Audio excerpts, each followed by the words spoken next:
नमस्कार साथियों, स्वागत है आप सभी का आपके अपने इस YouTube चैनल पर।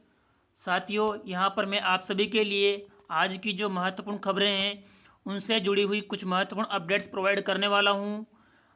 तो आप सभी का इस हॉट न्यूज़ सेक्शन में स्वागत है और आज की जो जानकारियाँ प्रोवाइड करने वाला हूँ इन सभी के बारे में जानने के लिए आप वीडियो को पूरा देखें। और यदि आप हमारे इस चैनल पर नए हैं तो चैनल को सब्सक्राइब कीजिए, साथ ही साथ बेल आइकन प्रेस करना ना भूलें दोस्तों, ताकि आगे आने वाली जो भी अपडेट्स हैं वो भी आपको मिलती रहें। साथियों, सबसे पहली जो हॉट न्यूज़ है आपके लिए यहाँ पर आरएस भर्ती 2018 की है। जिस प्रकार से आप सब जानते हैं कि दिसंबर 7 से इस भर्ती के जो इंटरव्यू हैं उनका आयोजन किया जाना था, लेकिन किसी अभ्यर्थी की याचिका पर हाई कोर्ट ने इस भर्ती के इंटरव्यू पर रोक लगा दी थी। और अब यहाँ पर मुख्य परीक्षा का जो परिणाम है वो भी हाई कोर्ट ने रद्द कर दिया है। अर्थात अब हाई कोर्ट के आदेशानुसार आरपीएससी के द्वारा यहाँ पर आरएस मेंस का जो एग्ज़ाम का रिजल्ट है वो पुनः जारी किया जाएगा। इस भर्ती में अब तक कब क्या और कैसे हुआ ये आप यहाँ देख लीजिए एक नज़र में। आरएस भर्ती 2018 का जो विज्ञापन आया था उसमें 1051 पदों के लिए भर्ती का आयोजन किया जाना था और साक्षात्कार के लिए 1170 उम्मीदवारों को बुलाया गया था। इसके बाद यहाँ आप देख लीजिए कि प्रारंभिक प्री की जो एग्ज़ाम थी उसका परिणाम भी हाई कोर्ट के आदेश पर पुनः जारी हुआ था और 25-26 जून 2019 को आरएस मेंस का एग्ज़ाम हुआ था। इस भर्ती में प्री एग्ज़ाम के लिए 5 लाख के समथिंग अभ्यर्थियों ने आवेदन किया था, जिसमें मेंस परीक्षा में शामिल होने हेतु 22,984 अभ्यर्थियों को पास किया गया था। अर्थात इन अभ्यर्थियों को शामिल होने हेतु मान्य किया गया था। अब आगे जो इंटरव्यू एग्ज़ाम होने थे वहाँ पर अभ्यर्थियों को समस्या यह हुई कि 1.5 गुना अभ्यर्थियों को ही बुलाया गया था, न कि 2 गुना अभ्यर्थियों को। अब पदों के मुकाबले 2 गुना अभ्यर्थियों को बुलाने की बात कही गई थी। तो इस संदर्भ में हाई कोर्ट ने आरपीएससी को आदेश देते हुए परिणाम को पुनः जारी करने का आदेश दिया है। अगली जो महत्वपूर्ण अपडेट है यहाँ पर आप सभी के लिए यहाँ देख लीजिए, कर्मचारी चयन बोर्ड से हैं, जिसमें कृषि पर्यवेक्षक सीधी भर्ती परीक्षा 2018 में कृषि पर्यवेक्षक पद पर नॉन टीएसपी एवं टीएसपी में उत्कृष्ट खिलाड़ी श्रेणी में जो अभ्यर्थी थे उन अभ्यर्थियों को एक बार पुनः मौका दिया गया है। 23/12/2020 को यहाँ दिए गए सेंटर पर इस जगह जाकर अपना डीवी करवा लें। जिस प्रकार से अभ्यर्थियों का ख्याल रखा जा रहा है, यहाँ पर लगातार उन्हें मौका दिया जा रहा है, तो यह सीधी सी बात है कि कुछ अभ्यर्थी जो कहीं ना कहीं जॉब में हैं या कहीं ना कहीं तरीके से आप वो जॉब नहीं करना चाहते हैं, किसी भी वजह से मान लो वो डीवी के लिए अवेलेबल नहीं हो पा रहे हैं, तो ये उन बेरोजगार अभ्यर्थियों के लिए नुकसान है जो आगे के लिए जो कि इनसे थोड़े कम मार्क्स में हैं या किनारे पर अटके हुए हैं, उन अभ्यर्थियों को इस भर्ती में शामिल होने का मौका नहीं मिल रहा है। ऐसा ही एलडीसी में हुआ था कि कई सारे अभ्यर्थियों को बार बार मौका दिया गया था और ऐसा ही लेबर स्टैंड में हुआ था। तो हर भर्ती में चयन बोर्ड द्वारा बार बार मौका दिया जा रहा है, लेकिन कई सारे अभ्यर्थी जो डीवी के लिए नहीं पहुंच रहे हैं, तो इससे जो अभ्यर्थी किनारे पर अटके हुए हैं उन अभ्यर्थियों को बहुत बड़ा नुकसान है। इसके बाद में जो अगली अपडेट हैं आपके लिए वो हैं रेलवे भर्ती से जुड़ी हुई।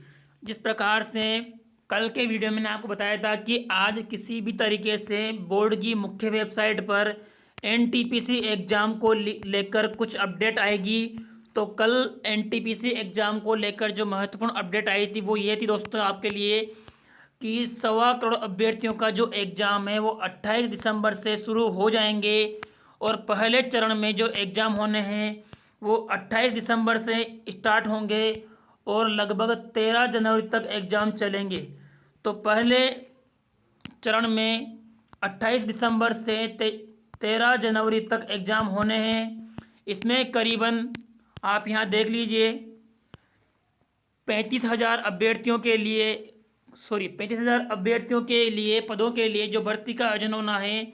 अब इसमें कितने बच्चों को बुलाया जाएगा, क्योंकि पूरे बच्चों का एग्ज़ाम तो इस ड्यूरेशन में होना मुश्किल ही नहीं, नामुमकिन है। तो अब इस ड्यूरेशन को वापस कब से शुरू किया जाएगा दोबारा, इसके बारे में फ़िलहाल कोई अपडेट नहीं है। पहले चरण में जो एग्ज़ाम होना है उसका जो एग्ज़ाम डेट है 28 दिसंबर से जनवरी 13 तक रहेगा। अब इस दौरान कितने बच्चों का एग्ज़ाम होगा और एग्ज़ाम किस तरीके से किया जाएगा, जैसे अल्फ़ाबेट से या फिर रैंडमली, इसका अभी कोई जानकारी प्रोवाइड नहीं की गई है। अगली महत्वपूर्ण अपडेट है यहाँ पर तैयारी नए बजट की, और कंप्यूटर शिक्षकों का कैडर तैयार नहीं। जिस प्रकार से 2018 के लास्ट से लेकर 2020 का लास्ट आ चुका है, लेकिन 2020 के लास्ट तक कंप्यूटर अध्यापकों की कोई जानकारी नहीं है कि कब तक उनके लिए भर्ती का आयोजन किया जाएगा। जबकि जो नई शिक्षा नीति आने वाली है उस शिक्षा नीति में कंप्यूटर टीचरों का बहुत ही महत्वपूर्ण योगदान रहेगा। तो इन अभ्यर्थियों के लिए यहाँ पर 14,601 पदों के लिए भर्ती का आयोजन किया जाना है। अब 14,601 पदों की भर्ती का विज्ञापन कब तक जारी होगा, इस संदर्भ में सरकार के द्वारा कोई आदेश जारी नहीं हो रहे हैं।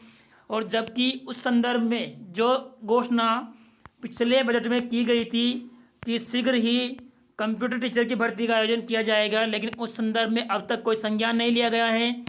और यहाँ पर नया बजट तैयार करने की जानकारी दी गई है कि सरकार ने पिछले बजट में घोषणा की थी, लेकिन वर्तमान में भी प्रदेश के जो हाल है वो बेहाल है।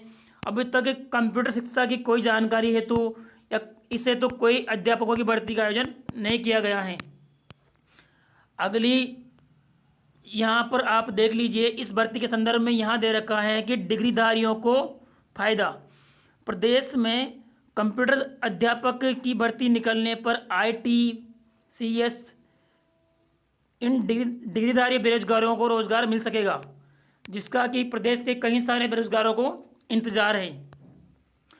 अब यहाँ पर नई भर्ती क्या देख लीजिए आप, अदालतों के लिए 337 पद, शिक्षा विभाग में 308 पद और 46 पद ATP के लिए अतिरिक्त ऐड किए हैं।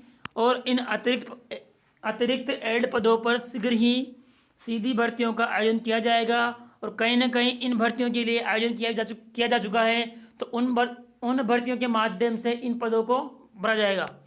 अगली अपडेट आपके लिए यहाँ पर चिकित्सा एवं स्वास्थ्य विभाग में 2000 नए चिकित्सकों की भर्ती और नवचयनित 1991 चिकित्सकों को शीघ्र नियुक्ति जारी करने के आदेश। माननीय मंत्री साहब श्री रघु शर्मा ने यहाँ पर चिकित्सा विभाग में 2000 से अधिक चिकित्सकों की नई भर्ती का आयोजन करने के बारे में कहा है और 1991 चिकित्सकों को शीघ्र ज्वाइनिंग प्रोवाइड करने के आदेश दिए हैं। और कांस्टेबल पदों की भर्ती हेतु जिस प्रकार से बहुत बड़ी अपडेट है यहाँ पर आज के टाइम पर कि कांस्टेबल भर्ती परीक्षा के लिए 12 लाख से अधिक OMR सीट्स की स्कैनिंग पूरी हो चुकी हैं। और यहाँ पर 25 दिसंबर तक इस संदर्भ में फाइनल आंसर की जारी की जाएगी। और 25 दिसंबर तक फाइनल आंसर की जारी करने के बाद में जनवरी के अंतिम सप्ताह तक इस संबंध में परिणाम जारी किया जाएगा। जिस प्रकार से यहाँ पर लिखा हुआ है कि 25 दिसंबर तक फाइनल आंसर की जारी कर दी जाएगी, फिर OMR सीट जांचने का काम शुरू किया जाएगा। तो माना जा रहा है कि जनवरी के आखिरी वीक में परिणाम आने की संभावना रहेगी। और अगली जो महत्वपूर्ण जानकारी है वो CHSL भर्ती के लिए हैं। जिस प्रकार 17 दिसंबर इस भर्ती के लिए आवेदन हेतु लास्ट डेट थी, उसे बढ़ाकर 19 दिसंबर कर दिया गया है। तो जो अभ्यर्थी इस भर्ती के लिए अप्लाई करना चाहते हैं वो अभी भी आज और कल की तिथि में इस भर्ती के लिए अप्लाई कर सकते हैं। तो इस प्रकार जो आज की महत्वपूर्ण अपडेट्स हैं, जानकारियाँ मैंने आपको प्रोवाइड की हैं। और इसी प्रकार की डेली अपडेट्स एवं हॉट न्यूज़ के लिए यहाँ पर आप सभी हमारे साथ बने रहे दोस्तों। धन्यवाद।